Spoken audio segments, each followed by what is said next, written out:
Makinis, manipis, minsan, madungis, pero masarap. Mwah! I-kiss. Sexy time na. Sexy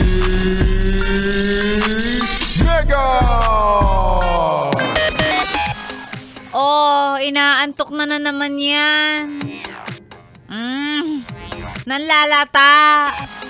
Walang gana. Walang motivation. Yes, friend. The feeling is mutual. Ako din pala. Ganun naman talaga kung tawagin natin ay Monday blues.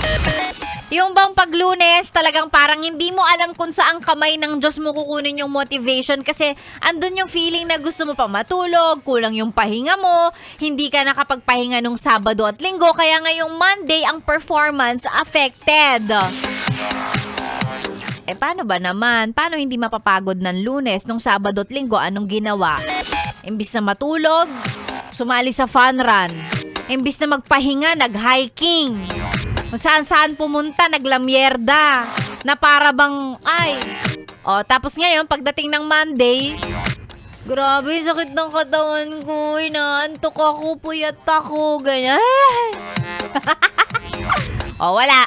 Kailangan mo maghintay ulit hanggang sa susunod na weekend para makapagpahinga. Pero actually, hindi pala. Kasi sa Wednesday, holiday. Meron kang break. Meron kang isang araw na pahinga pagdating ng Wednesday because Wednesday is already declared as holiday. So, kung ako sa'yo, yes, friend, tiisin mo na lang yan. Magtrabaho kahit na walang motivation.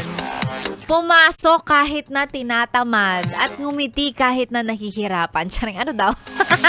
Ngayong araw po ng Lunes, si Sexy Mega na po ang iyong kasama. Tuloy-tuloy hanggang mamayang tanghali. Sa mga gusto magpa-shoutout, libreng-libre, isend lang po sa ating Facebook page, DJ Megan Yes FM.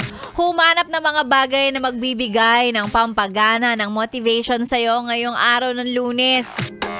Tsaka wala ka din naman choice kundi mag-work. Kaya happy solid Monday morning sa'yo. Yes, friend, ikaw ay nakatune in sa programang Chillax 101 kasama si Sexy Megan. Dito lang sa 101.1 Yes FM. Solid!